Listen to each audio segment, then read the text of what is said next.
What's up with you guys? It is your boy West Coast, and we live in the building, man. How's everybody doing? How's everybody doing, man? It is your boy West Coast here, man, with the boss himself, man, on this Wednesday night, man. We know it's the middle of your week, man, so it's your boy West Coast and Boss Cowboy here for the Hump Day Report. So let's get it. You already know, man.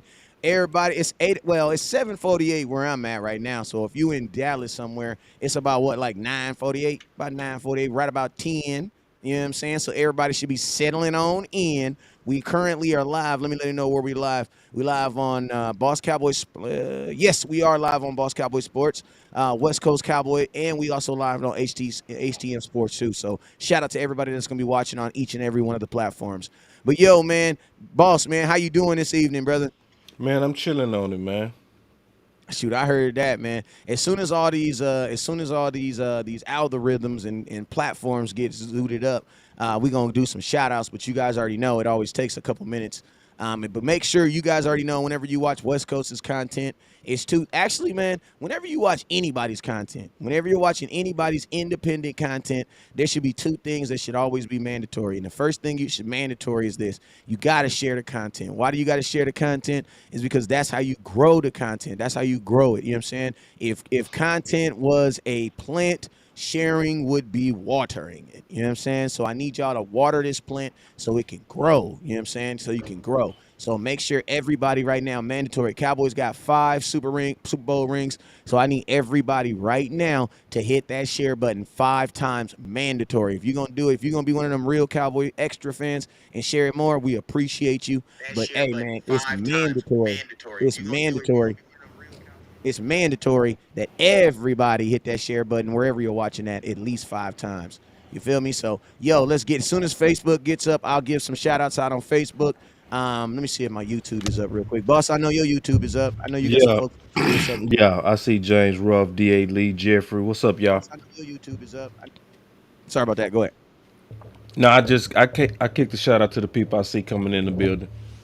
Shoot, I heard that, man. I heard that. Well, real quick, let me shout out to my boy Nelly Rogers in the building. Then I got my boy Jeffrey Lamberdozy. Man, you know I always you gonna have to put some dashes in that mug. But one thing I will know about Jerry, one thing I do know about Jeffrey is this: he got that thing on him, and what's Boy, that you thing? tried though. You That hey, tried, boy. I saw you really attempted. I did. You know what? It's all about. It's some days I'm able to get it. Some days I just mess it all the way up. But Well, you one thing. said it with some confidence. And whoop, whoop, womp, womp. It is. If this is the thing, if I look at it, think about it, then say it, I'm good. But if I be like, oh, I'm about to just, oh, no. But one thing I will say is this though. I might not, I might accidentally say the last name wrong. But one thing I know for sure, he got that thing on him.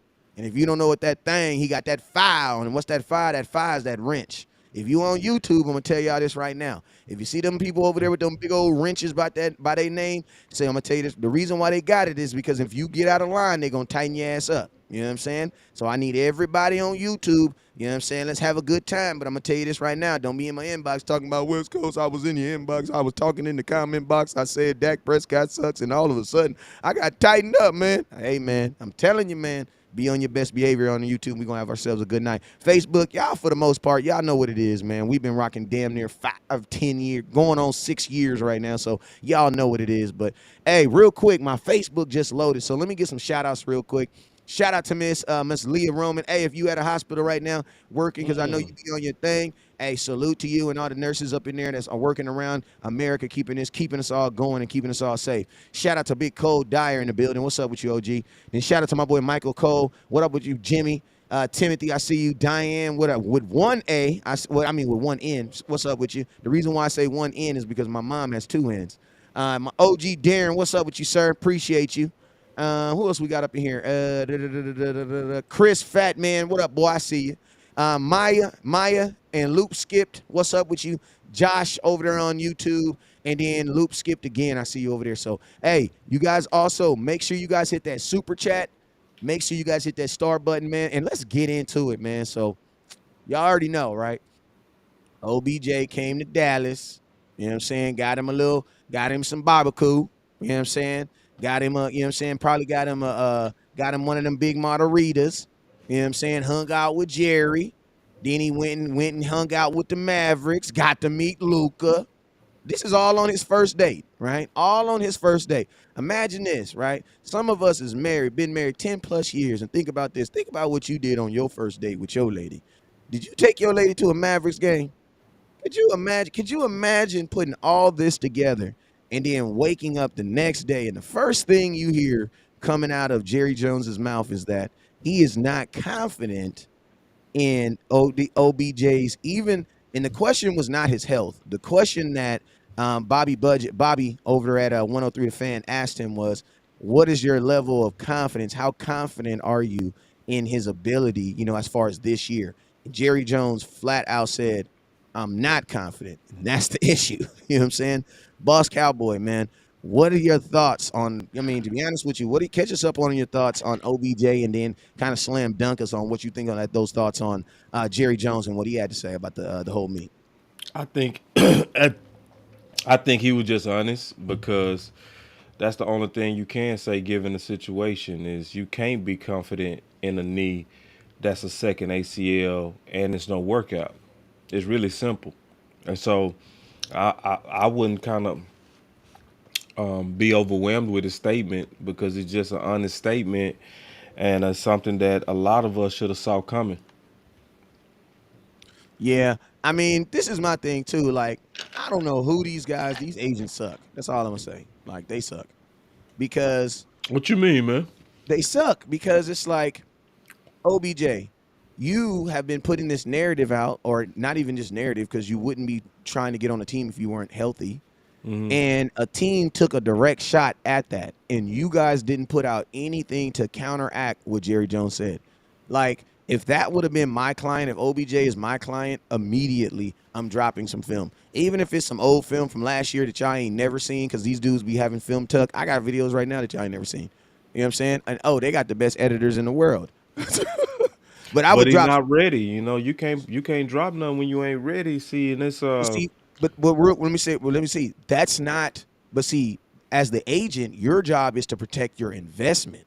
You know what I'm saying? That's Jerry. I understand with Jerry Jones. I'm just saying there should have been something from his camp to push back on that, because the only, like, why would he? Why does OBJ even need to go on any? Why does any team need to bring in OBJ after the Dallas Cowboys? Because you got to think about this, Boss Cowboy. In the entire NFL, out of all professional sports, which team is known to take chances on hurt players? The Dallas Cowboys. So it's like, if those guys aren't confident, why would I even call you in if they're not willing to look at you? They took Jalen well, Smith. I just when I look at the player about is he gonna be able to play this year, and it's already pretty much out there that likely he won't even be able to play until 5 weeks, and that's allegedly from his own mouth. So it's one of those things to where how bad do you want him? Are you willing to take the risk, and does it make sense? And according to Jane Slater, she was saying basically that they knowing and now starting to say that it would be a stretch to even know if he would be even ready by the Super Bowl. And they called that a stretch. So it's one of those things to where they clearly just laying the groundwork to ultimately say that they couldn't get it done and they not gonna do it. It's that simple. It's just so it's one of those things that I don't want to say hey we told you or nothing like that because it's not about that. Because I know a lot of fans they got their hopes up, and that's okay. If you wanted OBJ, you wanted him for the right reasons. I'm not gonna beat you up over that. It's just one of those things to where we gotta also recognize that this is a business and Jerry's gonna use publicity. Yeah, and I mean, Jerry kind of like hinted toward that a couple last month when he said if he could do something, that will appear as if he was doing something. You know Right. what I'm saying? Like, Yep. it's funny because Jerry is like, he's one of the most honest people that you probably gonna meet in the world, because he tells you what he's gonna do. I just think Yeah. we push it off as it being slight, or we push it off as, Jerry just talk. Oh, Jerry just talking. You know what I'm saying? But Right. since the thing about it is like all these crazy ideas that Jerry Jones be having, like, he has the power to execute them. It's a difference between like, freaking Kellen Moore saying some, he don't have the power, he don't got the power to execute it. Jerry Jones be like, yeah, I think I'm gonna put a red stripe down the helmets. I think that's Right. cool. And then guess what? Now you're playing, you know what I'm saying? But it's Right. like he has the power to execute these ideas, to execute these things. Because let's just say this, right? And I'm not even just trying to, hey, we're not gonna be on the I told you so train. No. But you know what I'm saying? When you look back on, an Amari Cooper situation and you see an OBJ, you see a Brandon Cooks, we obviously that the Cowboys desire something other than CD Lamb. Let's just be real. You know what I'm saying? However they say they feel about CD Lamb, they do desire to have something other than him. You know what I'm saying? So it's like when you see what they were willing to do for OBJ and then you see what they did to Amari Cooper, we can all agree now that it was personal and it had nothing to do with football. We're not going to talk about it all night, but I just think sometimes in life we do got to go back and kind of say, hey, they put this out about this player and that wasn't true. Okay, that wasn't true. We can all see now that what happened with Amari Cooper, that was not football, right? Because now you see the Cowboys actually doing things to try to do what? To try to get a wide receiver, to get something outside of OBJ. I mean, outside of CD Lamb. So I just, that was just a thought that kind of popped in my head. But hey, to piggyback off what you said, boss, Mike, this is the quote right here. Micah Parsons said OBJ told him he could be ready to play in 5 weeks. Oh man, that's so funny, man. God dog. That boy Michael Parsons put that out there, boy. And see, shout out to Michael Parsons. First of all, I want to say I appreciate Michael Parsons actually putting in his personal time to help this team. That's big. I do love that between him and Diggs. That shows a lot about them boys.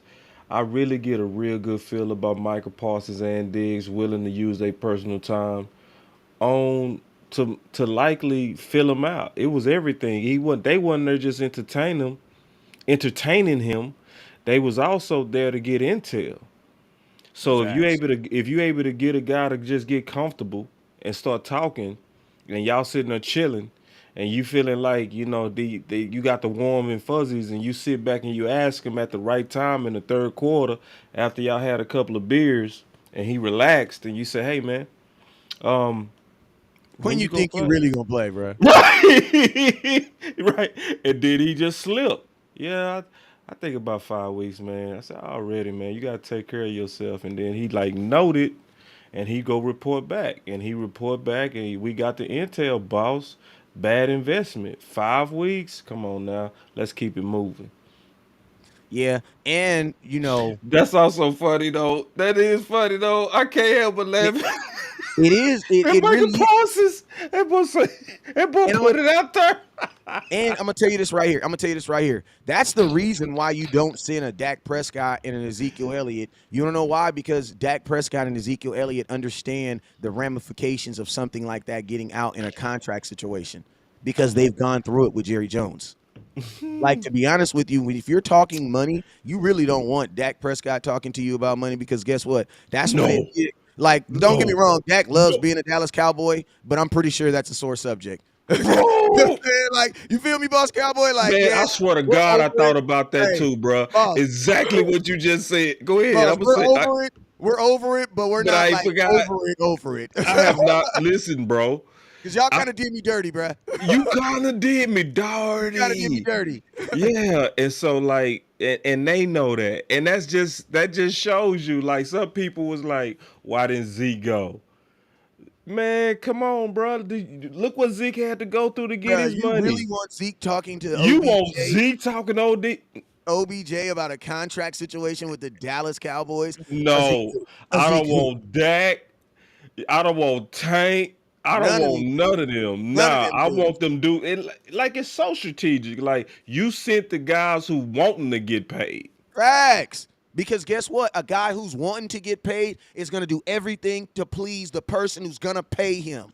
But as soon as you Right. get paid, wait, time out. So you mean I got 160 million dollars? See, this is I once heard this parable, right? And it said Ugh. this, if a bank had $1 million, right, and Yeah. they loan you $100, guess what? You in debt to the bank. But if But a bank only has $1 million and they let you borrow the whole $1 million, You own the bank. you own the bank. Right. So guess what? Facts. When the salary cap is $218 million and you take up 17% of it, bruh, listen to me. You're not gonna be talking loud to me like that anymore, bruh. Facts. Matter of fact, I'm And not. I'm I not, was no, never I'm feeling not that. going on this PR trip. No, I'm No, not. I'm no, chilling. yes, Nah, no. I get a Use the few of little these voice days back. off. And those guys that's looking to get paid don't they haven't run into the war path of Jerry and them yet. They They're just in haven't beef ran into mode. the war path. It's coming. It's coming. It's But like they a little haven't run into it. facts. It's like your little child versus your older child. Like my babies, they don't buck too much. They gonna do what daddy told them. My 18-year-old, she gonna test. She gonna for real. But I don't understand though. But that's not what you said last time. You know what I'm saying? So it's like the babies are kind of easier to control. And I'm gonna tell you this too. Facts. I'm gonna The tell you this too. unpaid boys. Oh my God, this is something. This is a Boss Cowboy West Coast exclusive. I'm gonna tell you what it also is too. The younger ones are going to relish in the fame, in the viralism way more than Dak. Think about this. Dak told you himself when he goes to professional games, he will not sit on the court side. He is a suite guy. Ezekiel Elliott too. Ezekiel Elliott's gonna sit in the suite. You know what I'm saying? They don't at their level, they don't want the cameras.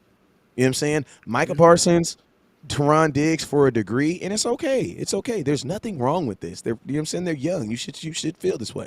You know what I'm saying? They've earned to feel this way. They still want to be. They want to be on the front row with the big chains. So it's more. It's you can kind of buy into the vanity a little bit too when you send the young. You know what I'm saying? Because I'm pretty sure Zeke Also, doesn't want to be involved with that. and I also like the fact that our big dogs are big dogs. Mm-hmm. Can we say it like that? Like Facts. to be that's also saying on the same coin that our big dogs is like, man, we don't do PR stunts, man. We resting, you know? And that's beautiful, man. That's showing you how good this team is. Like to Mm-hmm. where like, yeah, to where yeah, we like them, but we trying to win now. We not playing. So let me know if this is real. If this is real, I'm not going out there, but if you know, if you need some PR, send them guys that's trying to get contracts. I ain't going. And and I love it. You know, I love it from everybody's. And then, you know, somebody was like, why didn't CD go? I don't want CD to go. Facts. I don't. I like my number ones competitive. Facts. I like my number ones greedy. Yeah, real greedy. Like anybody notice that they've been turning up since they've been talking about Odell Beckham? Keep the talk going, cause I Mhm. know it's motivating our current receivers. You got Gallup, and you got CD Lamb. Now CD, like Gallup did show that he ain't gonna never be no route runner. Like he showed that with Gilmore. He showed he ain't gonna get no separation. But that jump ball, that's money, right? And CD Lamb just an athlete. He just a football player. Get him the ball in space. He gonna rock. So now, man, like keep the talk up. Like so, and I'm cool with the publicity because if it's giving me and my team motivation, like I'm sitting out of CD Lamb, let's rock, man. So yeah, Yeah, I it's just a tweeted. matter. I tweeted, boss. I tweeted yesterday. I said I love that CD Lamb did not go. I said, did not feel the urge to go with them to the Yeah, Mavericks game. I said 88s I said 88s don't recruit stars. They are the star. Like, you know what I'm saying? Like, see, no, this is the mindset too. What it also showed to me too is it really showed maturity that CD Lamb was not there. I love it. And it showed maturity that Zeke was not there. You want to know why? Love it. Because anybody who is looking for fame, and I'm saying, and listen to me, I'm not saying that Micah Parsons is literally running an NFL campaign to win the defensive player of the year. So for him, it's a good look.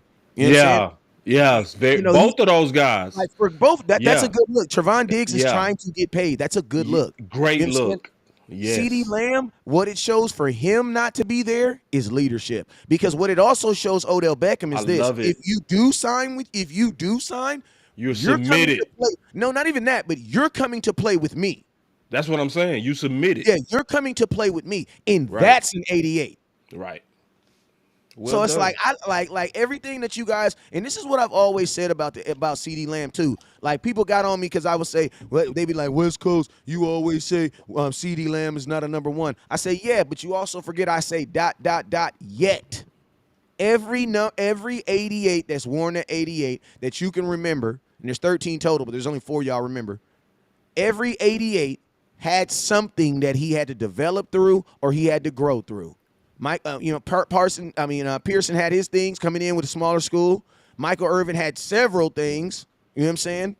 Dez Bryant has hit. He never had off the field, but it was always something. They always had something. But once they arrived, they were there. And to be honest with you, Jerry Jones, this is what I know about Jerry Jones. Jerry Jones is smart enough to know what motivates his players. Like the one thing I will say about this team is they found a way to get the most, to put a battery in the back of CeeDee Lamb and Michael Gallup and And that anybody that wanted a battery. They literally put a battery on the desk and said, "Hey, anybody want a battery? and Because that we are going to battery and that go ahead. battery is competition.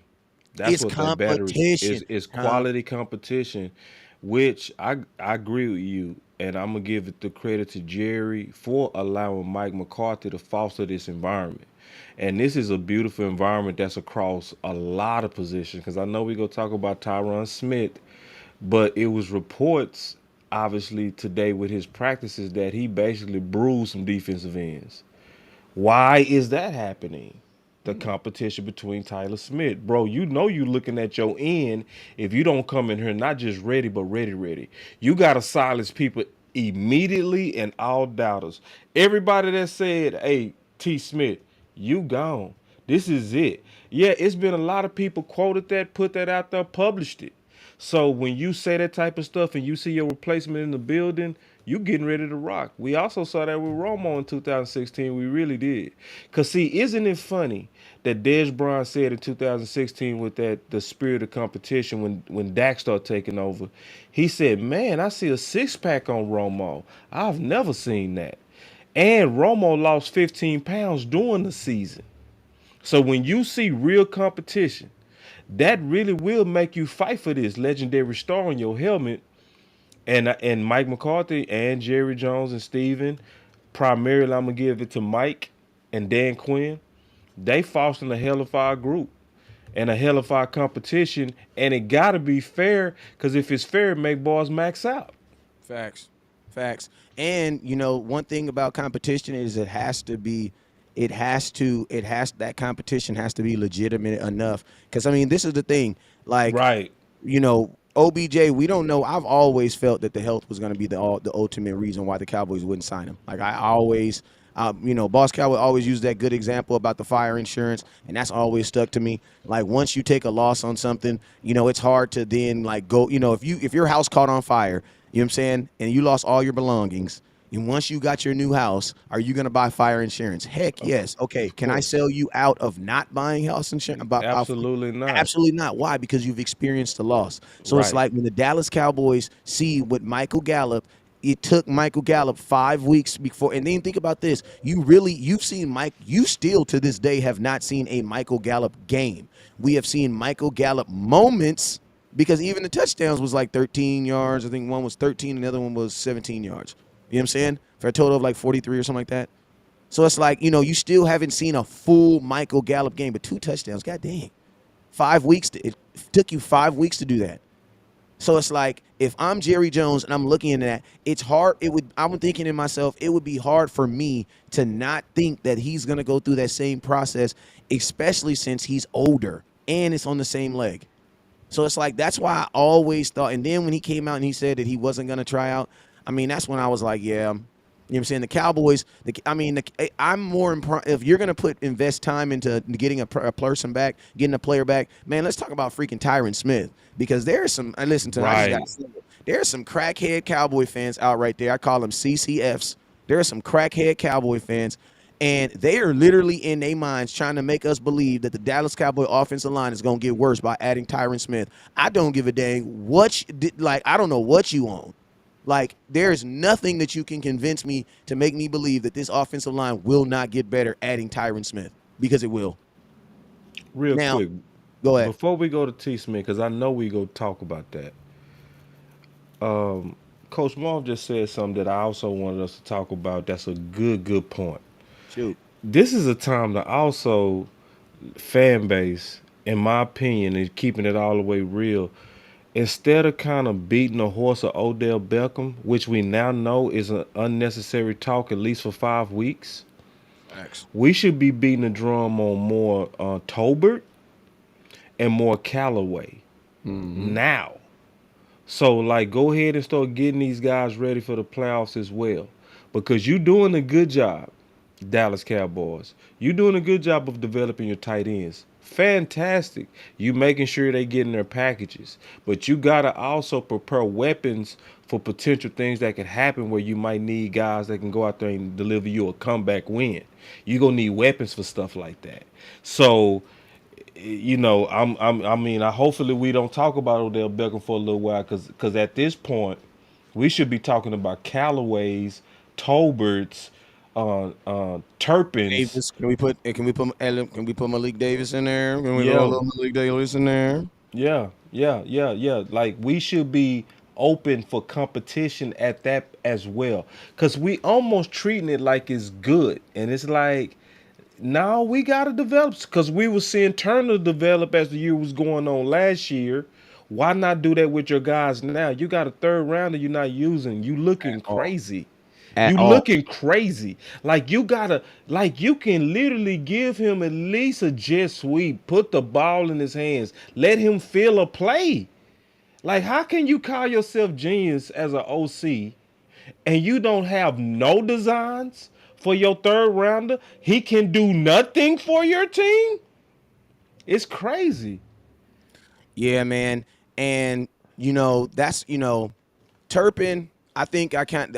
I'm not gonna say I kind of understand why he's. I think he's just being totally used wrong. I think Turpin needs to be getting the ball anything within 5 to 10, no farther than 15 yards. Why? Because as things get further down the field, they get smaller. And I don't think now, if he was with Sean McVay, I think Sean McVay could definitely scheme some stuff where he's just wide open. Because every time I see Cooper Cup catching touchdowns, he's wide open, bruh. That's part of your offensive corner. Yes, Cooper Cup is a dynamic guy, a wide receiver. Yes, he is dynamic.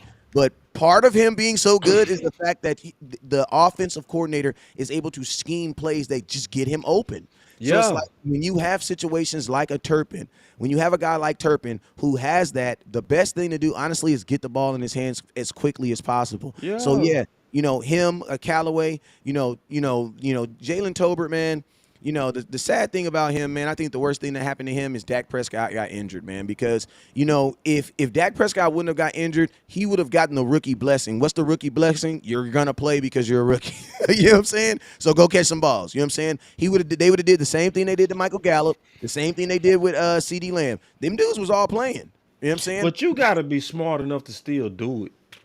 I know, but I'm saying I think that was the worst thing Yeah, that it happened to him. derailed them, but I think what mainly derailed them was that the option route system and having to read a defense and all that kind of stuff. Especially when Steven said himself that we put too much on this play.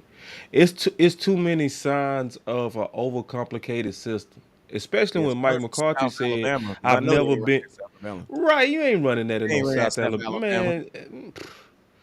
So like even Mike McCarthy said he's never been in an offense that's this aggressive with option routes. Like and think about the quarterbacks that he's coached. Like I think it's at least 4 Hall of Famers that Mike McCarthy's directly coached. So you so so yeah, it's a tragedy that's going on.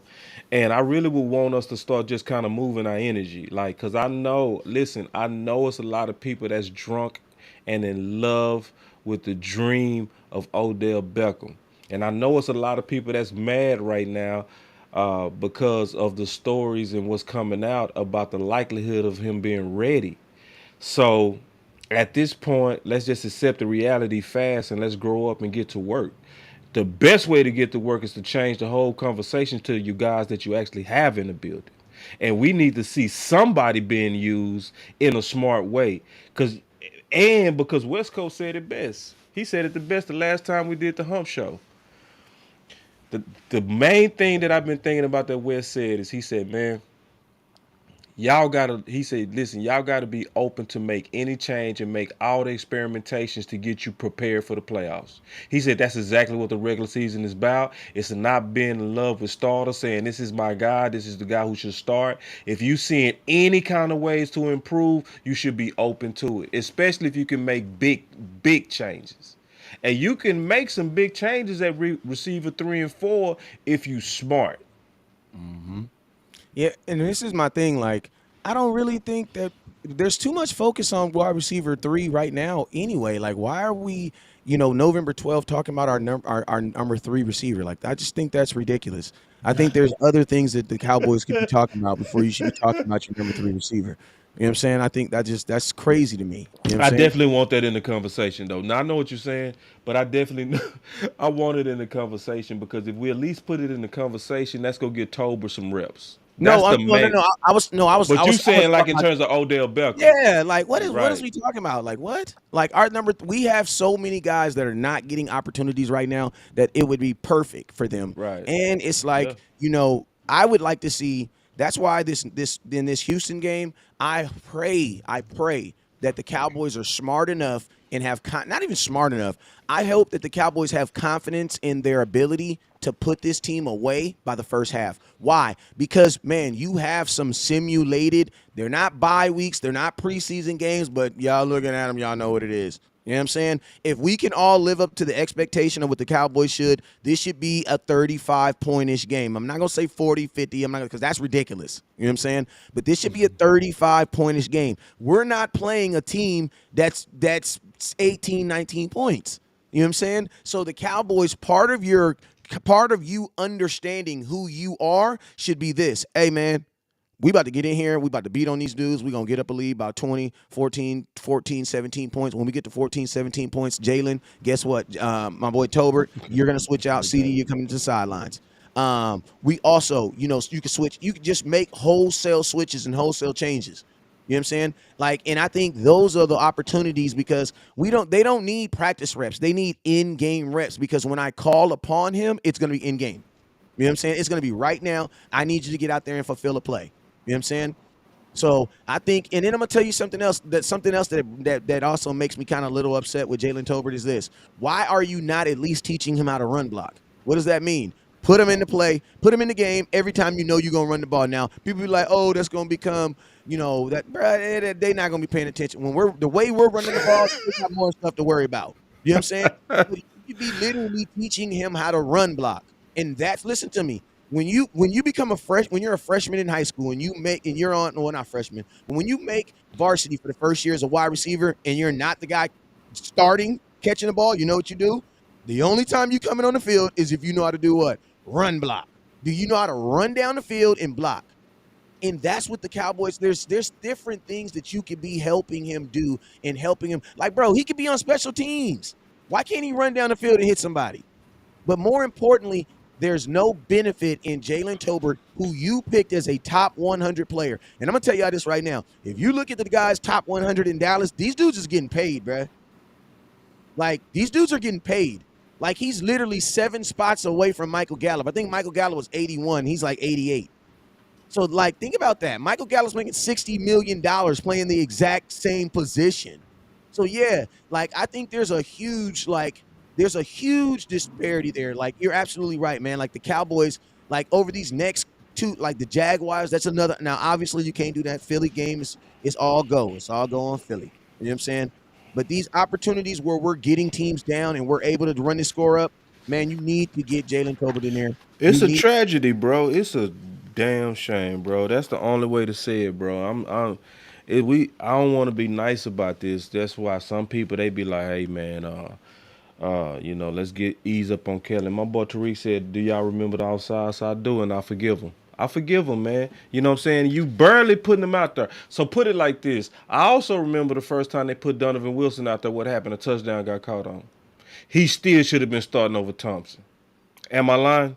He mm-hmm. still should have been starting over Thompson. But the first play he got put in there was a touchdown on Donovan Wilson. And we was all begging for him. And guess what? Some people was like, see, he had a touchdown caught on him.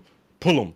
And it was like, Yeah. no, bro, you got to give these young bucks reps. Yeah, and then Yeah. And then, boss, think about the folks. And this is listen to me. If you were mad at a rookie for jumping off sides in a game, man, you really don't. You ain't got. It's like, bro, you really don't know how this thing works, bro. That dude probably had all the jitters in the world, bro. Yeah, And there that's has to. that's why And we that's a saying you rookie, gotta, bro.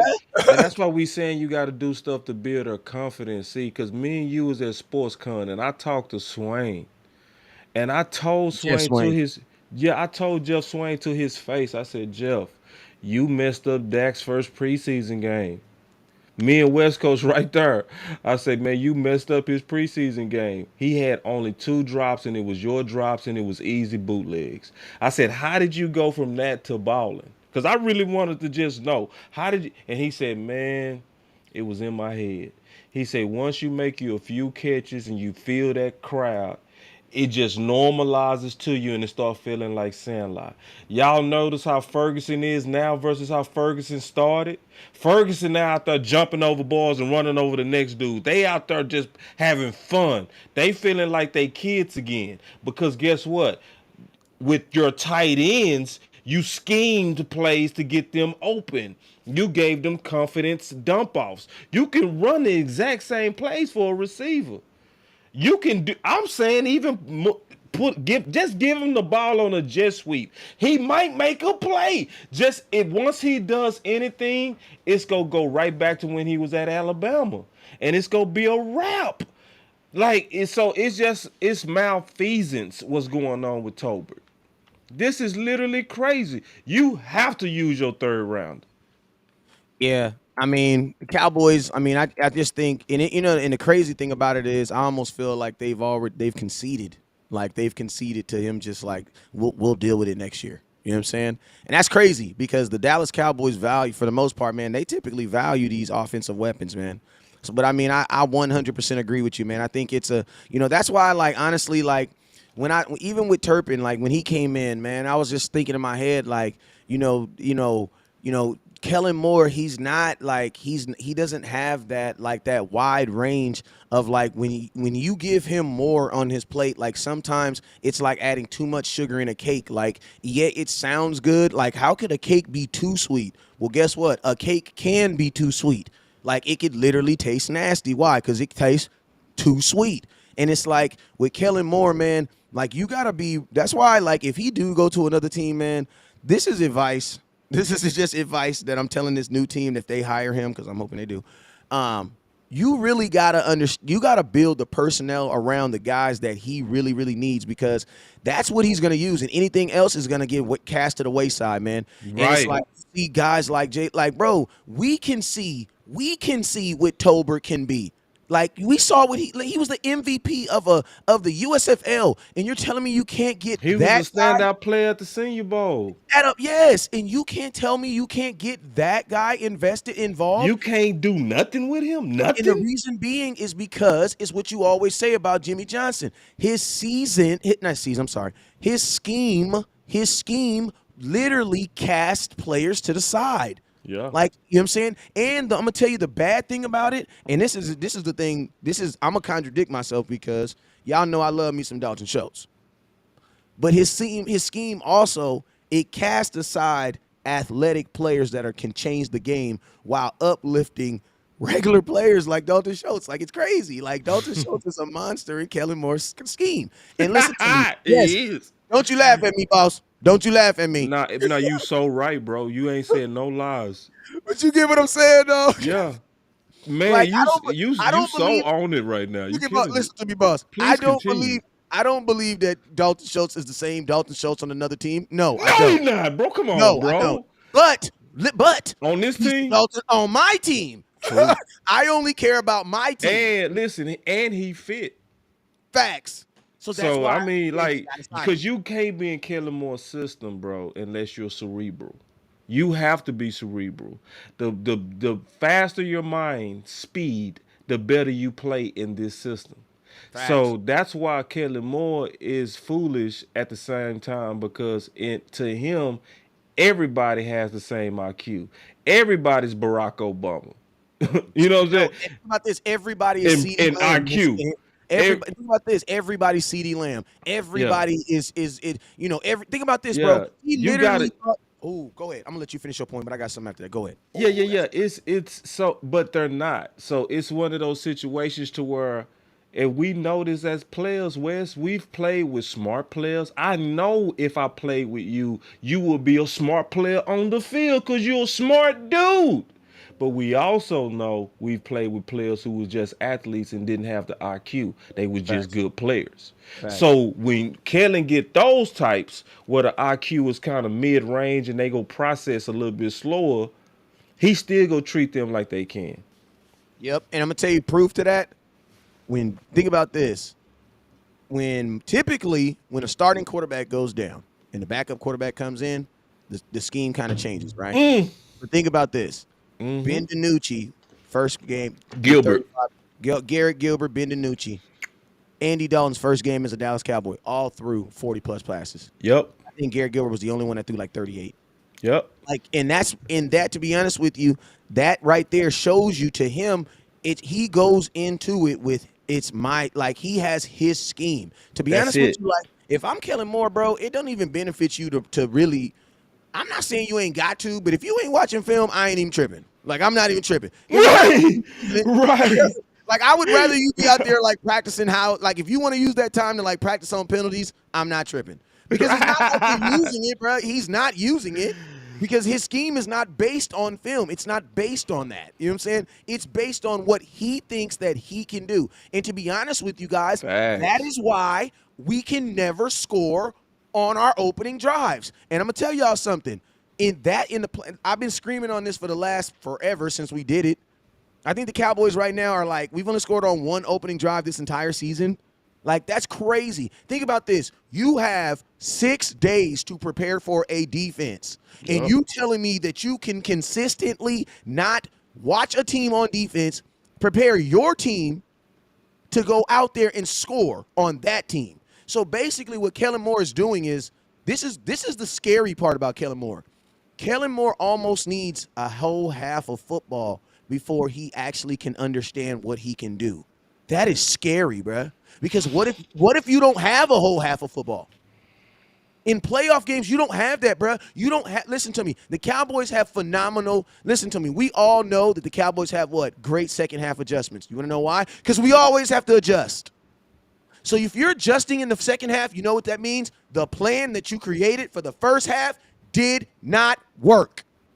Why is that consistent? Like, I should only know once or twice a year, or once or twice a week that the Cowboys can adjust at halftime. You want to know why? Because some of this stuff that y'all should start in the first half should actually work.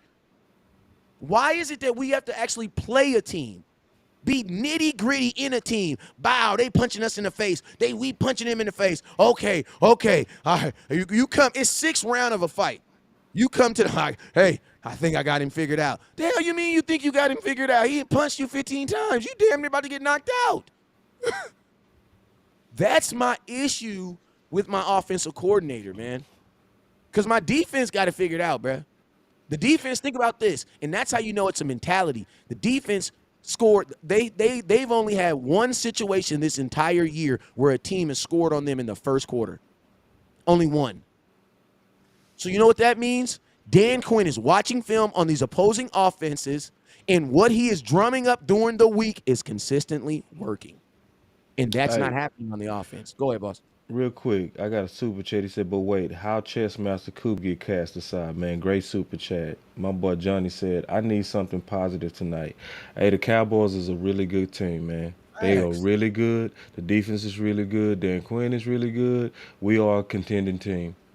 So now we go get back to talking about stuff that can get in the way. All right? I And I'm just gonna tell want to you this give. right here. Hey, boss, everything that we're saying is positive. Everything No, that I we're know. saying. Yeah, I know, bro. But I just wanted to say that because, like, some people they just kind of need that. So I gave you some pom poms. Go ahead and take it. So I'll give you one of something else. I'll give you something else positive for free too. Listen, Cowboy fans, listen to me. I'm okay with admitting that the Eagles are a good team, right? But guess what? and The we're Eagles also better. got to admit, man, the Eagles got to admit one or two things. We either just as good or we're better. And I'm gonna tell you this right here. Listen to me. At this point of the season, once you get, I got a lot of people that's playing the league, right? That I kick it with, right? Not even kick it with, chop it up with, talking with, we talk on the phone, right? And I'm gonna tell you this: the way the NFL player thinks is this: after like week 10, 12, the regular season records don't matter either anymore. It's really about who's playing better right now. Because Yeah, guess so what? we If doing you're good. like, think about So yeah, this. You get what I'm saying? Because like yeah.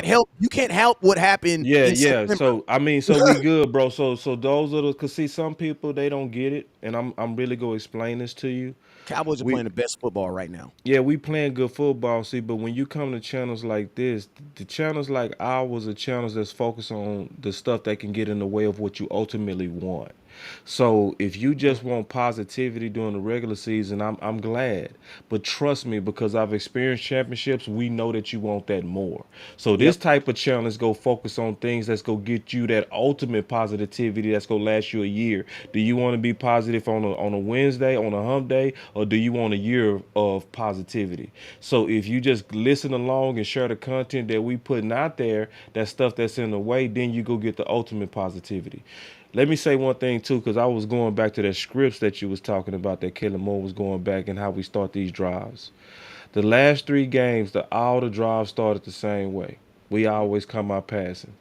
Mm. So a lot of people ain't really noticed the pattern yet, because most people they starting to get caught up in the macro number, which is the big picture number, The and they look 53. at yeah, the 53, and they looking at the we passed it 30, we ran it 30. Now you got to look at the flow now, because the flow of the game is starting to get us in trouble, and that's why we be losing some of these games in the first half, because we go with the Kellen Moore scripts to start games. It's when we get off of his scripts, and then we get and then we adapt to Mike McCarthy by keeping that ball on the ground. Is when we take over games.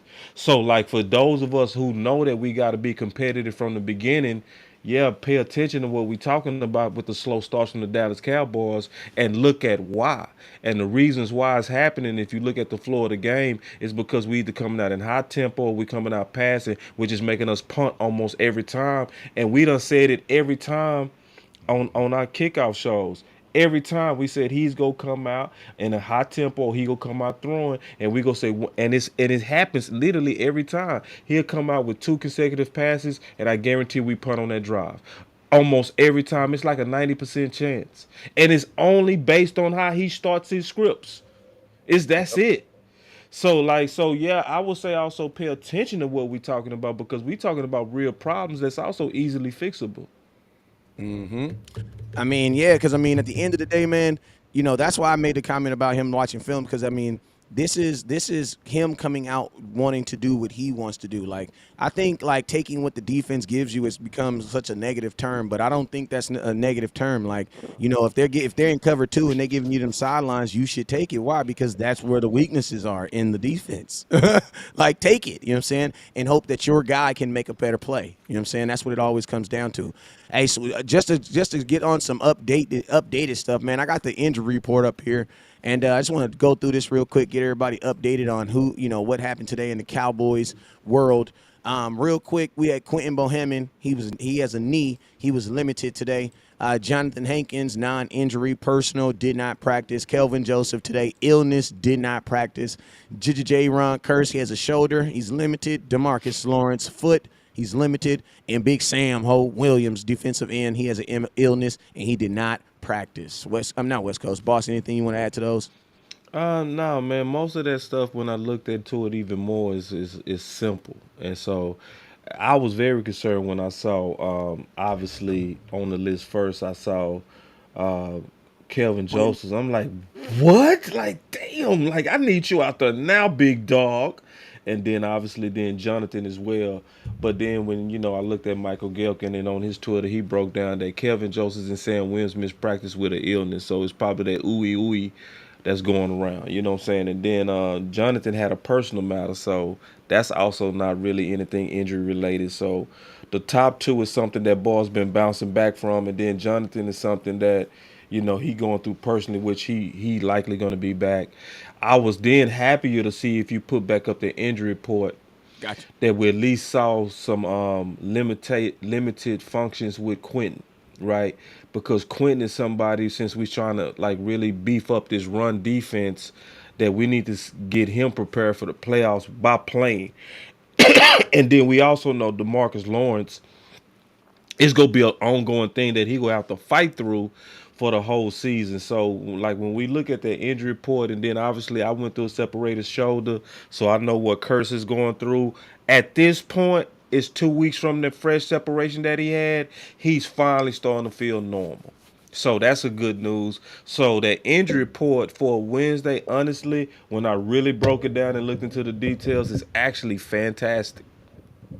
Yeah, and Jonathan Hankins non-injury personnel, so he doesn't even count. That doesn't even count as an injury. So Right, technically, you exactly. only have five guys on there. Right. Kelvin Joe, anything that's illness related, man, I'm gonna tell you, illness and injury, they sound alike, but they are two totally different. You can play with Facts. one, you can't play with the other.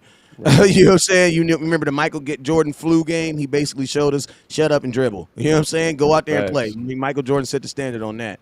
You know what I'm saying? And then so illness so the only really actual physical ailment that you have is Ron Curse and DeMarcus Lawrence. I'm gonna keep it real with you guys. As long as Ron Curse is playing in the box as much as he is, he will never leave an injury report. That's just what it is, man. That's the life that he lives right now. I'm just happy Donovan Wilson's not on there, bro, because man, if you watch the film from this week, that young man was thumping without a record. And I'm gonna tell you this: if the Cowboys are gonna go forward using him the way they are, he might want to put on a couple pounds, man, because man, if the way he was getting after it this week, for him not to be on the injury report, that's what's up. That's what's up. Coach Marv said with the $5 super chat, he said, "Our voice matters for solutions, not cheers." Amen. Yeah, I mean a little bit both, but yeah, it's just about knowing when to give them, when to give them which and when not to give It them. is a little bit of both because you do need that crowd. That Heck crowd do yeah, help. bro. It's so yeah. If we've been technical for sure, you do need the crowd. You know what I'm saying? But I just want people to understand the spirit of you, West Coast, and me, because I was talking about this yesterday on my channel when I was explaining that a lot of people, man, they follow the Cowboys for inspiration. It makes them feel good. So when they come across channels that's focused on solutions, the feeling doesn't match like what they want because it sounds like it's problems, but what we're doing is exposing stuff that need to be solved, and that's what we're doing. So people that kind of stay with us for a while start learning that, yes. And let me tell you something, I've been rocking with Wes for a long time, and this is one thing he always preached from day one, even before I was really organized in this game. He said, "Boss, bro, trust me, people don't never want to just hear us complaining. So if whatever we got a problem with, we go with solutions right after that, and we go spend all our time on that." Just look at even how this show flow real quick. I'm almost done, Wes. I know I've been long with it, but check Oh this no, out. what you talking about? I ain't tripping. No, yeah, I just want to be polite, man, and courtesy to you, big dog. But check this out. So like we started talking about Odell Beckham, then what did we pivot to? Callaway, right? Turpin, CD Lamb. right? CD Lamb. Like so we go always do that. So sometimes what you gotta do is kind of stay with us as we exposing something, then we turn around and say, but this is how to fix it. Right? So that's exactly what we did. We said, okay, we talked about that we not gonna get Odell Beckham. Negative. And then we said, but this is what you do, work with the guys you have here. And then we started naming them and then put out a specific plan on what to do. What? Get them going. Get their confidence going. That's what that whole conversation was about. So some people was in there saying, yeah, we are already positive because they understand the flow of how West Coast work and how I work. So, but this is also kind of a different level of truth that people not used to. They used to pom poms. They used to, hey, we going to a Super Bowl. They want a cheerleader fest, but this is a place that want to win, and we focus on putting ideas out there that's gonna get us there. I'm sorry, I just had a random thought. What was your commentary on Callaway and the Boss Cowboy Sporting Guide? Because I know he was in there. Oh man, I was very. Oh, see, this is the thing about Callaway. See, Callaway 'Cause I has. remember him, bro. Yes, bro, man, me and I you did remember shows on him, bro. him, bro. I Yeah, I know you remember, do, bro. I'm bro. up here We did sitting up there shows like on I him, bro. remember this dude. I Yeah, remember bro, this we dude, did. bro. Yeah, Callaway got first round talent out of Florida, Talk, bro. talk to me about him. Talk to me about because, bro, I So feel like. so But talk to me about him. Callaway basically, I'ma just keep it real. He kind of like a hood dude. Like he a good Love it. he a good player that get in trouble for dumb stuff. That's just really what it is. But the good thing about him is this: the things that was getting him caught up is now not even an issue. So marijuana is no longer an issue. See, he was even on training camp. He was on, matter of fact, Hard Knocks, and he got caught with a pistol and some Mary Jane. Why he was speeding? He one of them type dudes. But talent wise, He's a route runner, bro. So he's super Dak friendly. He has some real speed, and he was playing with bad quarterbacks. That's the type of person you can sneak out there and have a gym. That can Yeah, be your low key curse. That yeah, can be, you know what I mean? Where Curse yeah. allegedly came out of nowhere. Nowhere. That never was the case. Curse just needed the opportunity. And so, like, you got guys while we over here begging for Odell Beckham, you got literally first round talent on your practice squad that we got to lobby for and say, man, put that dude on the field. Can we at least see? I want to see him on a blowout. Let us get in front of the Texans. Put Callaway out there, give him a jet sweep, let him touch the ball. Let's see what he look like. Let's touch these Yeah. guys because we got to know what they are before the playoffs so we can start shuffling the best of the 3 or 4 weapons. So yeah, Callaway is a very good prospect and somebody. Hopefully, we have the courage to start really weaning him into this offense. Yeah, man. Because I mean, Kellen Moore has the tools, man. He has the toolbox. He has. It's just a matter of him using what the Cowboys have given him. And I'm gonna be honest with you, like, considering what guys have had in the past, he probably has way more. The Cowboys got to be looking at him like, bro, we've given you way more than we've given anybody. Like Jason Garrett didn't have all this. You know what I'm saying? No. Like, this dude didn't had Amari Cooper, then they didn't win blah blah. They didn't, the Cowboys for the most part had put it together. And, this season just, I ain't even trying to be, I try to not try to say be on no fan stuff or stuff or anything like that, but this season feels, I don't care what nobody say, this season feels freaking different, bro. And Man, because this season feels so different, I'm pressing every issue, bro. Like if the Dallas where's a button, bro? You gotta Hey, have a listen. button. Hold Where's on, a hold on, button, hold on, hold bro? on. Hold I on. need any button for that. Bro, listen to me. Hit it one Listen more to me. time, just real quick, bro. Come on, we gotta rock on that. I can't Just one rock more you out. time, just one more time Okay. for your boy. Just one more time, bro. Like, listen to me. Listen to me. Listen to me. Listen to me. This season feels so different than any Facts. season that I have ever been involved in as a Dallas Cowboy fan that I am pressed. If you guys can just hate me all the way up to the Super Bowl ring, I'm not tripping. You can just hate me. You can just hate me. I'm not tripping because, bruh, it just this, and I'm not. I don't want to. I ain't gonna say jinx. You can't jinx a whole NFL team. That's not how it works. It's But I'm gonna crazy. say this right here. There has never been such a clearer path. There's never been such a clearer path with a team this talented. Like there's been years where there's been paths, but your team wasn't talented. You know what I'm saying? Like the year that the Eagles won the Super Bowl, if the Dallas Cowboys could have had their life together, that could have been us, bro. You couldn't tell me we couldn't beat the Eagles. Like, come on, bro. Right. Like, come on, Yep. come on, come on, come on. You know what I'm saying?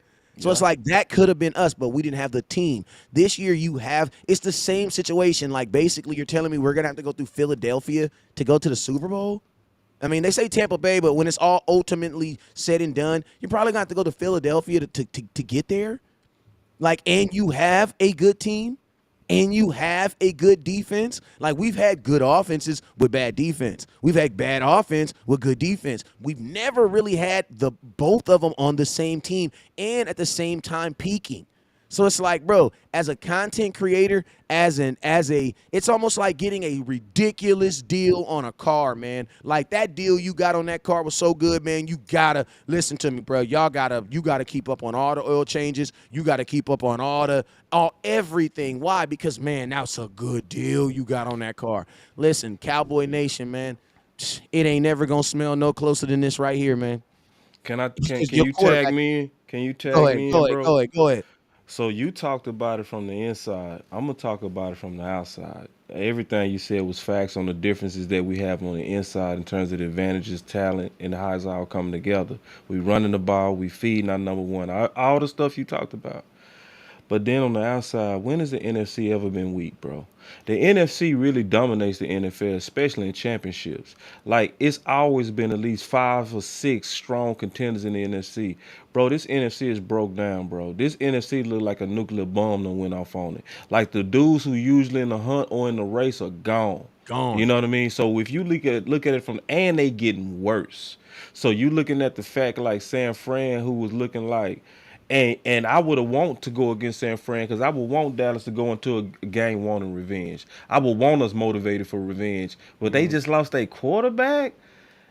And then like when Philly is the top contender, bro, just on the outside, and really, it's really like, and we blew out the third best contender, which is Minnesota. I Facts. mean, we At just their house, at their mama we house, sitting on the murdered couch. them, bro. It's like, bro, if so, when you add up the inside, like what you just talked about, and the outside that we have in terms of all the lanes that's pointing to a Super Bowl, you are not delusional to say this is our year. This is truly Super Bowl or bust. Yeah, and boss, I'm gonna tell you something. This shout out to Bishop over there at the Big Show, Big Time Sports, because What's he up, said Bishop? something that just created a thought in my head right now. He said something about he said something, and don't forget, he said, and throw in the thread of special teams with it too. You know what I'm also thinking about this too. Cowboys don't win the division. You know what that means? You're gonna be playing all your playoff games on the road in possibly weird weather. You know what I'm saying? You know when that's going to be cool? Because guess what? On punts, it's very hard to directional punt away from a guy in bad weather. So guess what? In the playoffs, if these punt kickers, if these kickers, and I know this is a crazy thought, but if these kickers are out here in bad weather trying to kick that ball away from Turpin, you know what they're going to do? Shankopotamus. Because I'm going to tell you this right now. It's actually harder to kick away from a guy than it is to kick to him. You know what I'm saying? You got to actually have accuracy. So think about that. Teams right now are kicking away from Turpin. You know what I'm saying? They're putting it in a position where he can't return it in punt returns. Or they're hanging it up there so high that they're giving their team opportunity to get down there and cover it. You know what I'm saying? Which is inside of a dome is damn near very, very easy to do for a kicker, I hear, from what I hear. But bro, in a playoff situation, bad Tampa Bay, bad weather situation, goddamn Philly, that's gonna be something you're gonna have to play. So I think Turpin in the special teams, that's a great point. I think Turpin in the special teams is gonna have a bigger. Once we see us get into these bad weather spots, I think we're gonna get some dividends on that. And then if we did end up in a bad weather spot, because I was going through the potential contenders as you was talking, and I was thinking about the weather we could face. So with San Fran, that's gonna be Cali weather. If we play Tampa, that's gonna be South Florida weather.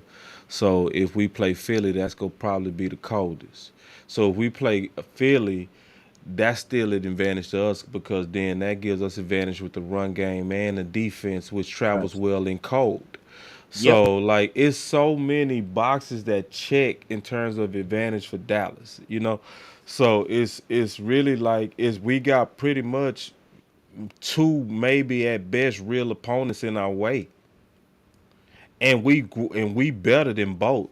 Like and listen, most people kind of getting that ranking stuff wrong in the power rankings. Cause listen, I'm gonna just tell everybody, man, this is the facts.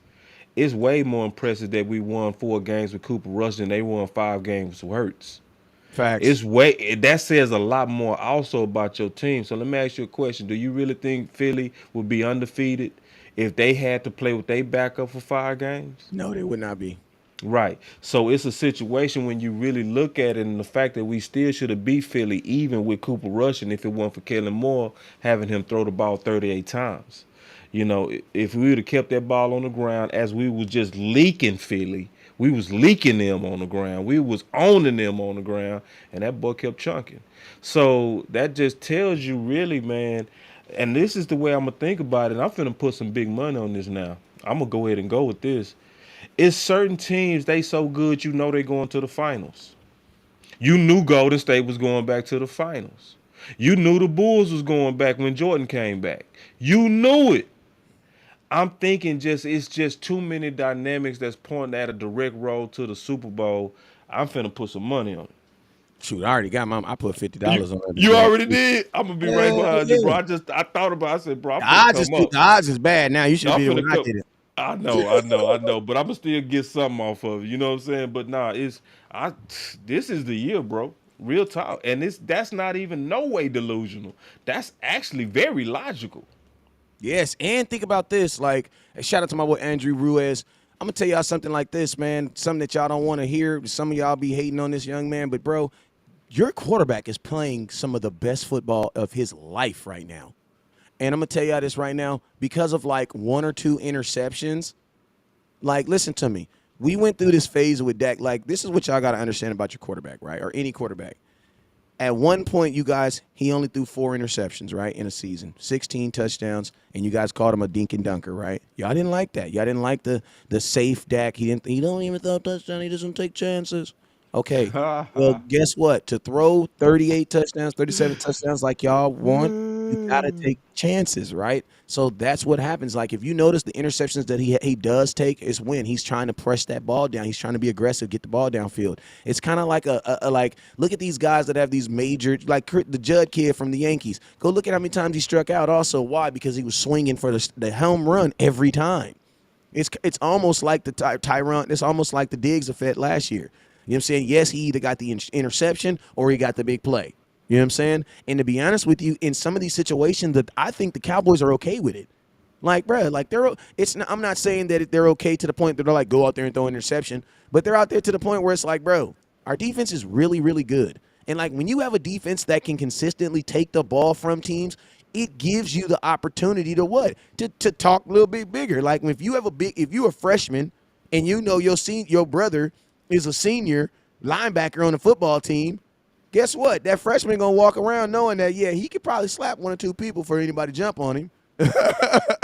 And that you get to live in that. You know what I'm saying? So it's like your quarterback. I know we talk a whole lot about the defense and stuff like that, but bro, your quarterback is playing some of the best football of his career right now. Right now. You know what I'm saying? And if you take out like I say, man, the interceptions are going to happen. Think about this. Josh Allen has 5 red zone interceptions right now. One of them that actually cost him a game. Dak ain't got that. Dak got like one. No. Yeah, he got one, the Schultz one. But he also got 3 interceptions trying to get the ball to CD Lamb, 2 on option route. So maybe you cut down on that, and maybe you don't have those 3 interceptions. I don't know. I ain't gonna say I put those interceptions on Kellen Moore, but it's like, bruh, like you're in a guy's first game back. You out here doing. He's only been back 3 games, and you're already trying option routes. You guys got to think like this. Dak hurt his hand. That means he was not out there practicing on the side of the field with CD Lamb when everybody else was practicing. No, he was chilling with his hand, not doing anything.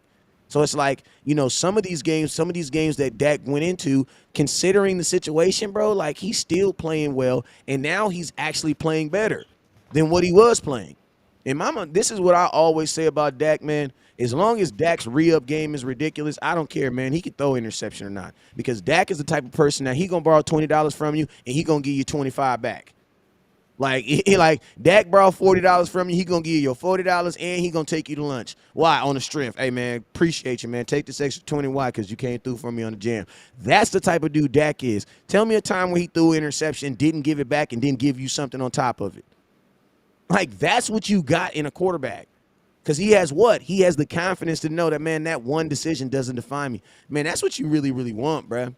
That's what you want going into the playoffs. Why? Because if you throw an interception in the playoffs, you want to have the confidence, man, I didn't throw 2 interceptions in games, and guess what? And they came back and then did 4, then dropped 2 more on their backs. And that's the maturity of the player. To play this big-time football that we want to be a part of, interceptions are going to happen, bruh. I'm sorry. To play this big time, go win a Super Bowl, go be that best team in football, that big time real football, bruh, stuff gonna happen, bruh. Stuff gonna happen. And you cannot be afraid to push the ball down the field when you have a team that is taking the ball back the way they are. You just can't be. What are your thoughts on, man? What are your thoughts on your quarterback, man? I got 2 things. First, Campbell said almost 12 a.m. and we're here. Love this. I love y'all, man. Y'all rocking late. That's dope. Then Coach Marv with Dak said, which I want to echo what he's saying. He said Dak might throw it a few more interceptions, but now he has a defense to erase the mistakes. Facts. So, and I want to kind of add on to what Coach Marv is saying. When you have a defense that's good and you have a receiving core that's still emerging, I do want an aggressive quarterback. I don't want you being passive because Thank now you. now with this defense you can be a little bit more aggressive and you almost really have to be aggressive because you're not working with the best talent. You got to try to fit some stuff in there. That's just keeping it real. So now we're getting ready to have James Washington maybe finally come back. You expect Dak and him to have perfect chemistry without somebody taking a risk? Come on now, it's gonna take him a while to gel, so he gonna have to take some risks to start getting that ball to him. So in terms of Dak, I'm gonna put it like this: if he never would have hurt his thumb, he would be the leading MVP candidate right Right now. now. Especially with Right now. and think about this. There's not even, and this is no shame on him, but There's really not even no quarterback that's just playing outstanding right now. Defense is really good in the NFL right now.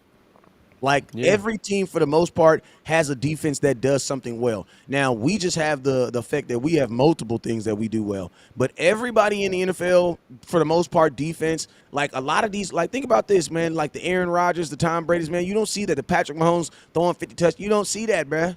You don't see that. The Josh Allen, then you don't see that. They're all right around us. And I saw one of the, and this is how I just know the crazy stuff that they put on Dak. Because man, I literally saw a meme that they were comparing the top 5 quarterbacks, and they were basically trying to sketch the fact that Dak, that Dak wasn't on the meme. And I'm like, bruh, Dak was out for 5 weeks, and it's crazy. Even then, they still expect for him to be there. You want to know why? Because in 2020, Dak was balling so well that through 5 games, it literally took to like week 11 before anybody caught up to Dak. Ridiculous. People just not smart, man. That's just what it come down to. Like Dak, every time he takes over the offense, it some kind of way goes to number one. So you the quarterback of the number one offense, but you a top 15. That's just stupid. Yeah, that doesn't make Like, sense. yeah, it don't even make no sense. Like, so it's just one of those things, and I've been noticing a lot of people they've been hating the uh, hypocrisy that's happening over these four-letter networks, and it's like honestly, don't watch them. Watch us. You know what I mean? Put your eyeballs. We need to vote with our eyes, man. That's exactly what we need to do. Put your eyes on the YouTube community, on the Facebook community, and these streams. I honestly never watch them because I already know what the end is. Like, why would I watch a movie when I know how it ends, bro? Come on now. That's a waste of time. We Facts. know that they go use us for publicity. We know they go have a totally different narrative on the Philly win over the coast than the Dallas win over the coast. They go try to make the Philly basic trash win seem like it was beautiful, organized, and just organic and special. And then they go talk about us like we just beat a poo-poo team. And then y'all got the nerve to really be mad. Like, nah, bro, they playing you for ratings. They want you to get mad so you can come back and see what else they go say to make you mad. Just leave them alone, bro. Put your eyes on us. Facts. I mean, and you also got to remember the investment, man. Our investment, honest, at the end of the day, is the ring. You know what I'm saying? Like these four-letter networks, that's not their investment. Their investment is the dollar, and it's where it should be because they Yeah, have that's bigger yeah. bills and they have Right. different responsibilities It's for them. about So I money. can't. Yeah, I can't even knock them. I can't even Yeah. knock them for It's that because capitalism. yeah, like I can like listen to me. I can only imagine what this Odell Beckham has done to like ESPN's bottom lines. I can Oh, only they made some imagine. bread. I can only Oh, imagine what it's done to Jerry Jones's because oh, I they mean, made some bread. like I can only imagine. You know what I'm saying? Man, So they it's they like, came up. yeah, absolutely, man, absolutely. Well, shoot, man, we've been on here for about an Bro, hold hour. on before we go, bro. Go, We go, ain't go, talk go. about that T. Smith, man. You know what I'm saying? I know Oh that's yeah, something. yeah, yeah. Go ahead, go ahead, go ahead, go ahead. So, yo, Well, Tyron Smith. You want me to introduce? yeah, yeah. So Tyron Smith was back in the building today. Was back. I knew we forgot something. Tyron Smith is back in the building today, and we actually started it up. But I think we just went somewhere else Yeah, with it we because went somewhere. Yeah, I was we talking about how people was actually saying that there's a contingency of people out there that are scared to think that this offensive line won't get better by adding Tyron Smith on it. Like you guys are crazy, man, crazy.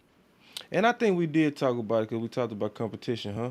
Because that's gonna be pretty much the It same sounds answer. like you got another thought. So go ahead. What's your thought on it though? Well, no, I'm excited about it, man, because it's one of those things that I really do think that he's gonna at least come back motivated. We've been seeing Mhm, that works so well. Like mhm. it's amazing. Like we watching Schultz block, right? How many of us was hating on that? Schultz, he can play, he can catch, but he can't block. Now all of a sudden he can block. Why? Because everybody in all his competition is blocking.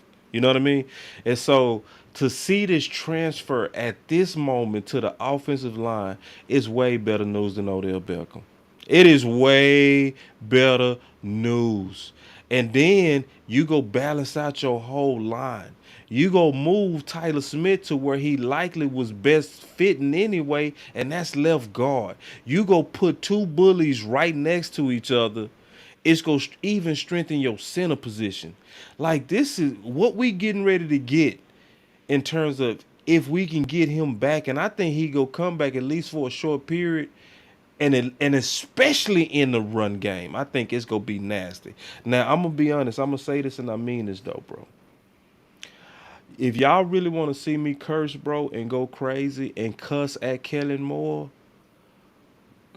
if you start T. Smith and you come out passing, I'm go, boy. I promise, boy. That'd Y'all be go, crazy. boy. Y'all go. You ain't gonna never see me that man. I don't care if we win, if we playing the Jags or the Texans, and he put him out there on his first game, throwing and not letting him get in the floor of the game by keeping it on the ground, boy, say listen, and y'all better be with me on that. Like everybody better be going crazy on Kelly Moore.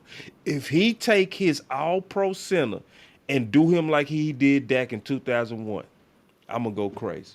That's my only pretty much thoughts on this whole thing with T. Smith coming back, big dog. I mean, the way you deploy this, honestly, is you keep the offensive line that you have now. Like, you keep it what you have right now, and then you just sprinkle him in some plays. Bring him in, boop boop. Bring him in, bring boop, bring him in, and then you mean the So you whole saying pitch counting? well, not even pitch counting, just strategic counting. You know what I'm Okay, saying? okay, okay. Like, Hold on, I'm because trying to hear you out. This is the Houston Texans. Like, at what point are they going to concede? Like, I'm hoping that my offense that just scored 53 points comes out there and performs at the level that they did last week. So if that's the case, then by halftime, like, bro, like at some point, good teams shouldn't have to go to the fourth quarter with some of these teams. You know what I'm saying? And Right. we have to start conserving some of our energy. You know what I'm saying? We got to start conserving. Why? Because we're hoping to play 3 more games than everybody else. Everybody else is going to play 17 games. We trying to play 20. So we got to find ways to conserve some of these energy and to conserve some of these blows. So with that, that's what I'm saying. Like, get this thing under control. Then you just start, same thing you do with Tony Pollard and Zeke. You know what I'm saying? And I'm gonna tell you, I think the Cowboys are already getting ready for it because over this last week they've been playing musical chairs with the offensive line. Because think about this: when you move Connor McGovern, when you put T. Smith in, that's going to move Tyler Smith because that's going to put Tyler Smith back in his spot. That means now Connor McGovern's going to rotate to a backup, and he'll be able to be backup for Zach Martin and for Tyler Smith. So now when you get ahead, you can put Connor McGovern at Zach Martin's spot. Let him get some opportunities at that other side. Right. Because hey, what if something happens with Zach Martin? You know what I'm saying? Yeah. You need to be And able to do everything. That's why I say it's very important to get this Houston Texans game, get it underhand with Cowboys so you can use it for other stuff. and shout out to the Dallas Cowboys and specifically Mike McCarthy who said and been pushing for cross training our offensive linemen. We Facts. all know ideally you don't want to move them. But see, we not in and have not been in an ideal situation with T. Smith. So you had to become unorthodox. And I love how the Cowboys learned quickly from the sins of preseason where they wasn't giving Tyler Smith his cross training reps. But now they don't went crazy, bro. And I love it. Now they moving McGovern the center, giving them reps. Me and Coach Marv was talking about I missed a couple of plays where they even had Collins playing guard and they giving ball reps. Like I'm loving it and it's cross training.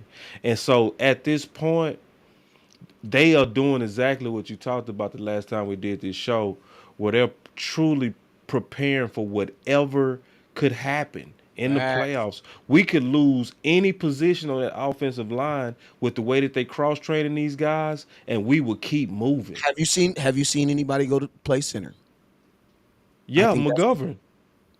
oh, McGovern. I missed Yeah. that. Yeah, they going I crazy missed right that. now, bro. Okay, okay, Yes. okay. Yeah, they going crazy and I love it. This And past like, week? yes. Oh, I gotta go see that. Yes. I don't know how Yes. I missed that. Man, I miss Collins at guard. Coach Marv told me. Now we all miss that, bro. That game going so fast, especially in them trenches, and then they be lined up all by each other. It's hard to see it from the television. We see it when we see the all 22. But anyway, as you know, but yeah, but just since we're talking about T. Smith, that's also something that's very important, and that's also should have us united in the off season because every off season we have a fight, don't we? Yeah. Every off season it's a fight on should we cross train or should we not. Every off season. Now we should be able to go back to 2022 and say, you know what? We saw the whole benefit of cross training. So at this point, this should be an ongoing practice and philosophy of our organization. Because it was here that we brought that out. It was West Coast and Boss who brought out the cross training that they was doing with the Saints with Ramchick. And Yeah. we've been actually talking about that honestly for about 4 years. So this not new to us. It's just new to the Dallas Cowboys doing it. Yeah. Because the cool thing about football and the offensive line is if you're an all pro or have the level of being like an all something at one position, that means you'll probably be pretty good at something else. You may Yeah. not be all pro-ish, but you'll be Yeah. probably pretty good at something else. Especially how we draft, because we draft Yep. those types. Yeah, we draft you with that in Yeah. with that in. Yeah. And it's almost like, and it's a good thing. It's real. You know what it really is? It's, man, we about to go into another 30-40 minutes. It's really it's really roster manipulation. You know what I'm saying? Yeah. Yeah. And I love it. It's roster manipulation at its I highest love form. it. Yes. At its Like, highest form. hey, boss. Let me tell you something. I saw something in a college game this past week that just blew my mind. And I was thinking, if my son was a quarterback, I would teach my son how to punt. Because think about this. Think about a quarterback on fourth down, your starting quarterback on fourth down, who can also throw the ball every down, every fourth down. So instead of having some punter out there punting it, it's your starting. They're punting the ball. When they on that fourth down, it's your quarterback out there getting the ball, and then literally he can either hike the ball, he can do it. You know what I'm saying? Just think about that. That's a In good in, idea. in That's special something, but that's situations, something that somebody would have to start prodigy work on that but early. he But wouldn't even that's a have to. real good, but that's a good idea. And I know with the quarterback schools out there and just how football is, that type of common sense idea that went over a whole bunch of people's head in terms of trying to make players hybrid for weapons. It would take a while for that to kick in, but if you get the right one, boy, that's genius. Because think about this: how many times a game do you? Not even how many times a game. How many times a season do you think somebody would forget that dude's the? Oh, damn, he's the punter. Even if they didn't forget, you just always got them wondering, man. You don't never know. You know what I mean? You Bro, got them you on. can It's literally, which you can open up returns. It's it's different things that can happen with that. Now you asking for a unicorn, but why not keep looking for it? You asking for a leprechaun type of scenario because most people, when you the quarterback, you not the punter. You know what I'm saying? yeah. Most people never even think of that. But when you think of it from a weapon and an advantage and a strategy and a Like, it makes chess sense. piece, It almost it makes makes sense. sense. It really does. I was thinking about it as you were saying. I was like, what? But then when I start putting it on the field, especially in no man's land, like when we on our 40, right? Or our 50, you know what I'm saying? Then it's like, and you got that quarterback out there, man, you got special teams jacked up. Bruh, thank you. Because think about this. All you got to do is bring out the gunners. Bring out the, you know what I'm saying? In the long snapper. Long snapper snaps it to it. You can literally send a guy downfield on every play that they would have to actually cover. Why? Because he can throw the ball. And guess what? If it's not there, you just punt the ball, bruh. Yeah, it's just about Just punt the finding the ball. type of unicorn. See, that just that would be something you would have to keep that ideal out there, and somebody would have to actually build that type of player. You can build them, it's people that's gifted I like was that. if, Yeah, that's hey, a good. See, that's a see, man, and see, it's now don't get me started because now we starting to get into real nerd stuff, bro. I'm just saying, dads, if your kid is a quarterback, teach him how to punt. He'll never leave the field, and he'll be the only quarterback. But that's a whole different dynamic. Your son knows how to punt. Yeah, okay. So you mean on fourth down, on fourth and such, my quarterback instead of going, you know what I mean? And think about this in a It would situation. fit analytics football. It And would. boss, think about this. How much time it takes to get the kicker on the field and all that other. You know what I mean? You don't got to do none of that now. Now I see it from a special teams advantage. I do. It's just crazy, crazy. I saw it on college. I was like, I damn. know it's yeah, it's very nerdy of you, brother. I was like, that would be pretty dope. Imagine if Dak was out there punt that thing. But Yeah, yo, it's man, real nerdy. I appreciate my. Hey, man, it's been the Hump Boy, the Hump Day Report, man. Brought to you by Boss Cowboy and West Coast Cowboy, man. Hey, man, I ain't gonna lie, man. I'd be very excited to do these shows with you, bro, man. Like you literally bring out a wholly different, like just be opening up different doors in my head, bro. And like whenever I do shows with you, I always know that my content throughout this week is just gonna be a little bit more fiery. You know what I'm saying? Yeah. It's gonna be a little bit more fiery. You know what I'm saying? So I appreciate you for this opportunity coming on tonight, man, and getting this thing popping. Yeah, man. I got a debate tomorrow with Dan Rogers. We gonna be debating Kelly Moore, cause he's super pro Kelly Moore and he just really think the world of him. So, he He's said on coming on the Twitter, show. yeah, he coming on my channel. So I want as many of y'all to come out to that. Cause I'm not coming into it with a know-it-all attitude. If he can convince me, I'm open to it.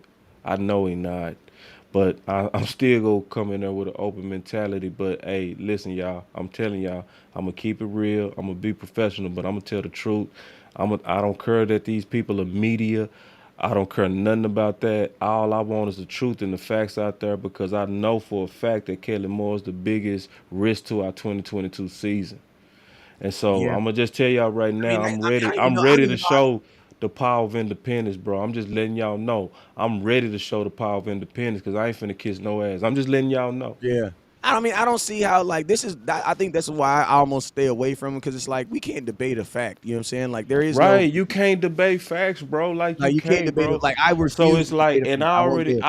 I could already tell you the punches that's coming. We the Well, it's number gonna be one it's gonna. I'm offense. gonna tell you, it's gonna be Well, since we've opinionated. It's been gonna with be that, yeah, opinionated. it's gonna be all kind of whack. It's gonna be like stuff like why y'all hating on him. It's gonna be kind of innuendos. It's like, listen, it's like nah, like, and this is the deal, bro. We go He's gotten use our better though. platform. Hmm? I said he's gotten better in certain areas. Dan Rogers is a smart guy. He is a smart guy. No, I ain't talking about him. I'm talking about Kellen Moore, man. Kellen Moore has gotten better in certain. He's improved, and like this is the thing. Listen to me, boss. This is what people also got to understand. When Kellen Moore got the job, he had never done the job before. Never. So it like there had to be a degree of like you gotta like not even give him the opportunity, but it's like I just think the Cowboys you shouldn't have given someone with without the experience keys to the most like viewed truck. Maybe if we were in Cleveland, if we were in Cleveland, Kellen Moore, it wouldn't be so big of a deal. But bro, you're on prime time 9 weeks out of 17. Like bro, Yeah, man, you gotta it's somewhat I look feel can't like you know give what you're doing. Kellen literally no credit, bro. Even though I know and I feel what you're saying, but bro, like I know he's dangerous, bro. He He is is dangerous, but dangerous, he's bro. a crackhead, bro, and he is And trying that's the thing, and that's why I don't want to give him no credit. And there are things I know he good at. Like I know he know how to draw plays. He does design good plays. I give him that. he just don't like it. And if he stays on script, he will put you away. You know what I mean? Like I'm talking about like a fighter. Just imagine like a fighter. If he stick to the fight plan, that dude will KO you. So he Boss. got skills, but it's one of those things to where, bro, get out your Damn ego, way. bro. Yeah. This is what I always say, Kellen Moore is a great engineer, right? But he's not a construction worker. A construction worker is a great builder of buildings and builder of things, but he's not an engineer. You know what I'm saying? And I think the biggest issue with the Cowboys is we thought that he was one in the same. Like, no, he can create plays, but creating plays is the engineer's job. I've never driven by a building and seen an engineer out there picking up bricks. I've never seen it in my life. I don't think you'll ever see it. And at the same time, I have never seen a construction worker writing blueprints. I've never seen those. They work intimately together, but they're not one and the same. Now, is there situations where you have guys that are like that? Yes, they come around once in a blue moon. But he's not that guy. I think the biggest issue that the Cowboys have had with the Dallas, with even with like Dak Prescott, I think like they've acknowledged what they have in a quarterback. Listen. They've even acknowledged what they have in a running back. They've accepted we're gonna do the mixed carries. But the one thing they won't accept is what Kellen Moore is. Like, and it's like since he's the guy that's calling the plays, it kind of has this weird trickle down effect to everything else. You know what I'm saying? So it's like, I 100%. I don't know if it's. I say it's ego because I he's can there. say it like this. I'll put it like this. This is where Mike McCarthy has improved him. Mike McCarthy Because improved he him by, listened to though. He listened but to though. he had to. Yeah, that's what I'm saying. Jason Garrett. I think the Jason Garrett and In it some wouldn't have ways, worked. he Like it did wouldn't have listen worked. too. No, in some ways, you're right. In some ways, he did listen. Like when it came down to targeting his playmakers, he had to actually listen to that. Yeah, Cause but he could have avoided that. He really could have. He still could have stuck to his system over targeting matchups. I talked about that too on my channels. That like one of the things that we do now see is that he's actually giving his best players the ball. Like regardless. So Regardless. CD Lamb is getting the ball, right? And the Regardless. targets. Now we seeing Pollard get it. Now I credit Mike McCarthy for that, but Kellen did have to listen. Like that part, I'm gonna go ahead and say, yeah, he had to listen, and that part he didn't have to listen. Yeah. Like And that part, he yeah. didn't have to. Like he could have still stayed super obstinate and stubborn. On that, he did not, because that was because I remember when Mike McCarthy checked him, because he was after the Tampa game, and he came out and he said, if it was me, I would have a list of plays that's for all of my playmakers. He said a Pollard list, a CD Lamb list, and he named all the playmakers. Well, that's actually what Kellen is doing now. So, but I credit Mike McCarthy for actually putting it out there in the public and like pulling his chain. But that dog did respond. But but you know me, bro. I want to keep my foot on his neck because I Mike just feel McCarthy also handled the situation better because Jason Garrett, I'm gonna tell you, y'all. I'm not saying I was a Jason Garrett apologist, but I low key was because. But at the end of the day, it's like, bro, if you ain't gonna defend yourself, I can't say no. What I'm gonna say for you? One thing I will say that Mike McCarthy did differently is he didn't wait to the end of the season before he started telling y'all what he did and what he didn't, and what facts. he's not liking. He Like said it game two. exactly game two, Mike McCarthy was like, up, time out. Let me let y'all know right Option now, routes that ain't I'm me. not with. Nope. That's not All me. that wasn't me. That was He that said, dude. what I would do, hey, listen to me, and I'm gonna tell you He this right now. did. He said Listen to me. that. What I Listen would to me. do. Whenever someone says what I would do, He said basically he what doing they're that saying dub. is I wouldn't do that. That's what he's Right. basically saying. That's I exactly wouldn't what he do said, that. bro. You know what I'm saying? And he said it several Man. times. I mean, Several. when I was in Green Bay, we had a whole sheet, I'm And we just had a saying show what if it was what I me. would do. I mean, If it was me.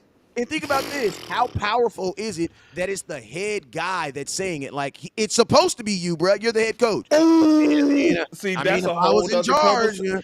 If I was the boss. I mean, if I was the boss, I mean, Ooh. if I was in charge, and everybody's in the world like, bro, aren't you in charge? Can't you just walk up to your offensive coordinator and just be like, bruh, stop doing that dumb stuff? Oh no. But he can't. So Right. guess what he did? He brought Jerry Jones and the people off at the people on floor number 92. Yeah. I'm on floor 92. Yeah. He brought because we work on floor 61. Yeah. Well, He brought that. he brought the folks from floor 92 down to 61. He did. He brought Jerry into his He mess. did. Like And what I'm Mike just McCarthy saying did that was genius is he also put it in the public. exactly. He put and it was perfect because see, if Kelly would have crashed that car, it would have been clear who crashed it. Facts. Cause he separated himself from Kelly, man. It was genius. Like boss not giving Mike McCarthy enough credit.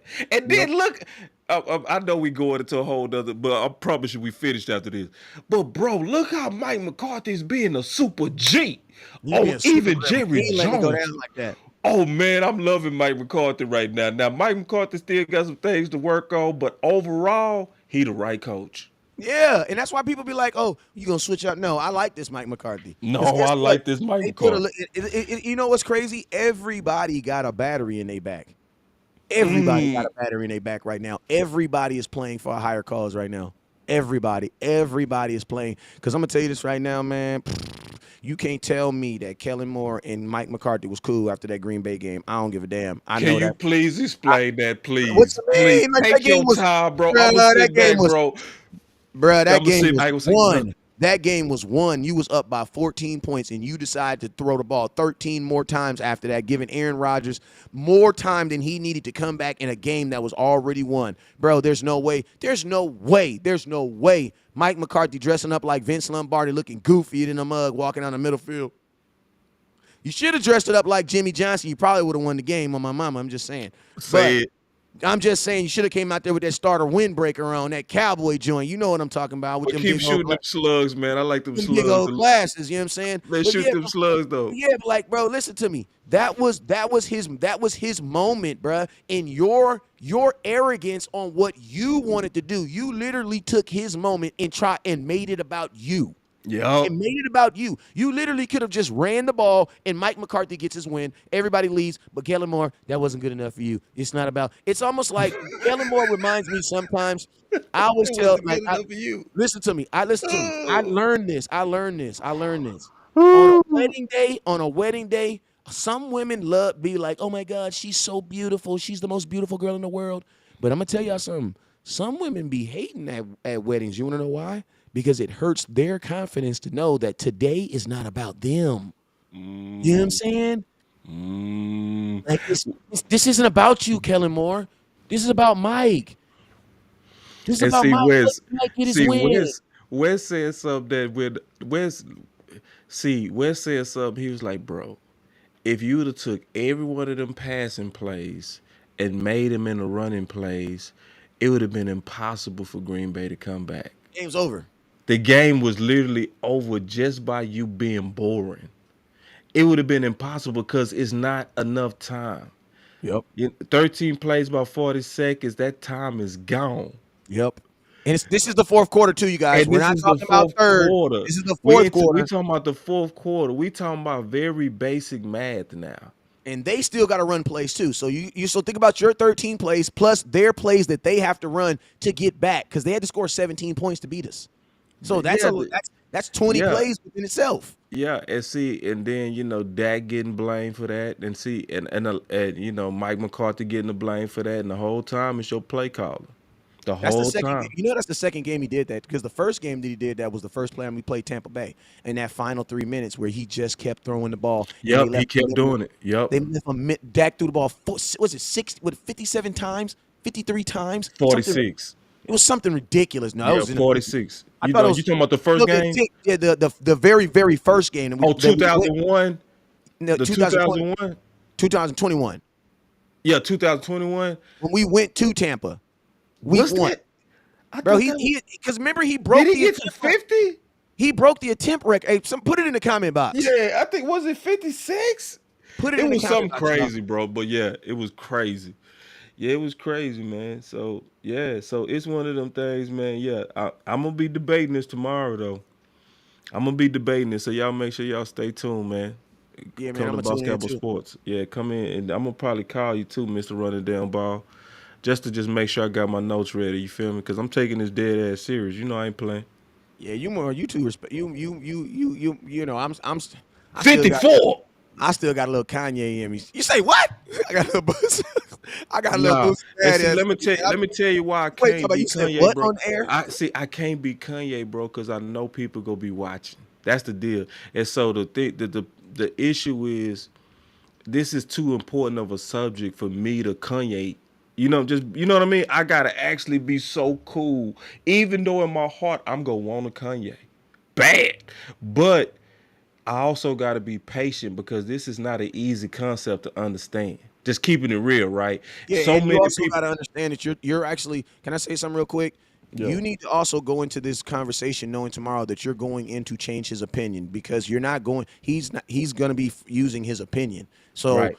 when there is, you also got to understand that this is a win. That this there will you cannot win this. I'm just being honest with you. Yeah, yeah, yeah. If This is not a winnable. This is not a winnable fight. that's if he's gonna stick to his opinion. To his opinion, So exactly. it's one of those things to where, and I'm still go even come in with an open mind because I maybe can't even there's change some my data woman's opinion.